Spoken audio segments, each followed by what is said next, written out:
সাজিদ টকের দুটো ভিডিওতে জামাতের নির্বাচনী জরিপ নিয়ে আলোচনা হয়েছিল।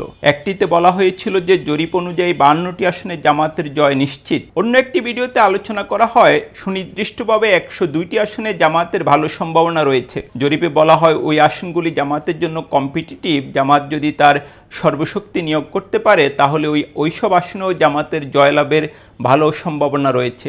জরিপ সংক্রান্ত এইসব রিপোর্ট নিয়ে হয়তো কারো কারো মনে সন্দেহ বা সংশয় ছিল, কিন্তু জামাতের আমির ডাক্তার শফিকুর রহমান এখন নিশ্চিত করছেন যে নির্বাচন নিয়ে জামাত জরিপ পরিচালনা করেছিল। গত বছর নভেম্বরে জরিপটি অনুষ্ঠিত হয়, কিন্তু তিনি যেটা বলছেন যে তখন আসলে নির্বাচনের তেমন কোনো আবহ ছিল না। এটা কিন্তু সত্য।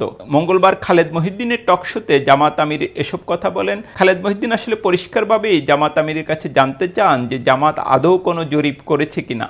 ডাক্তার শফিকুর রহমান তখন এটা নিশ্চিত করেন যে জামাত জরিপ করেছে। আরেকটি বিষয় খালেদ মহিউদ্দিন উত্থাপন করেন যে বিএনপিকে হারিয়ে জামাতের নির্বাচনে জয়লাভের কোনো সম্ভাবনা আছে কিনা।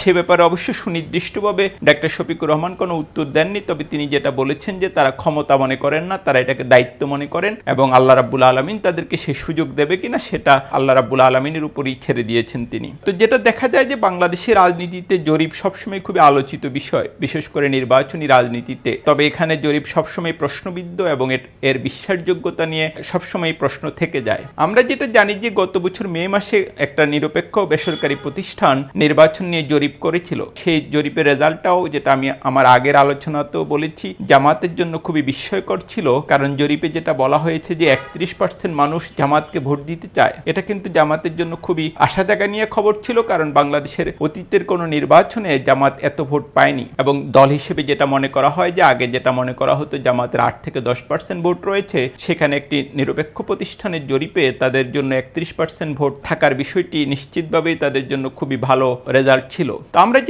যেটা এরই মধ্যে আমি উল্লেখ করেছি যে বাংলাদেশের জরিপ নিয়ে নানা আলোচনা সমালোচনা রয়েছে, কিন্তু আগামী নির্বাচনকে সামনে রেখে বাংলাদেশের জরিপের বিষয়টি খুবই গুরুত্বপূর্ণ। এটি দুটো কারণে। কারণ বাংলাদেশে 2001 সালের পর থেকে সেই অর্থে বিশ্বাসযোগ্য নির্বাচন হয়নি। 2008-এর নির্বাচনটা নিয়েও প্রশ্ন রয়েছে, কিন্তু সেটা অনেকে ভালো নির্বাচনও বলে থাকেন। কিন্তু এর পরে যে 3টি নির্বাচন হলো, এগুলো আদৌ কোনো নির্বাচনই ছিল না। কারণ নির্বাচন বলতে যেরকম ভোট বুঝায় সেটা কোনো কিছু এইসব নির্বাচনে ছিল না। এবং বাংলাদেশে যাদের বয়স 35 বা তার নিচে, তার একটি বড় অংশ, তারা আসলে ওইভাবে কখনো ভালো নির্বাচনে ভোট দেননি। তাদের বেশিরভাগ জীবনে কখনো ভোটই দেননি। এই মানুষদের মনোজগতে কি কাজ করছে, তারা আসলে আগামী নির্বাচনে কাদের ভোট দিতে পারেন এবং তাদের জন্য নির্বাচনী প্রচারণাটা কি হতে পারে, সেজন্য বাংলাদেশের জরিপের খুবই প্রয়োজনীয়তা রয়েছে। সেই বিষয়টি বিবেচনা করেই জামাত এখন সিদ্ধান্ত নিয়েছে তারা আগামীতে আরও জরিপ পরিচালনা করবে নির্বাচন নিয়ে।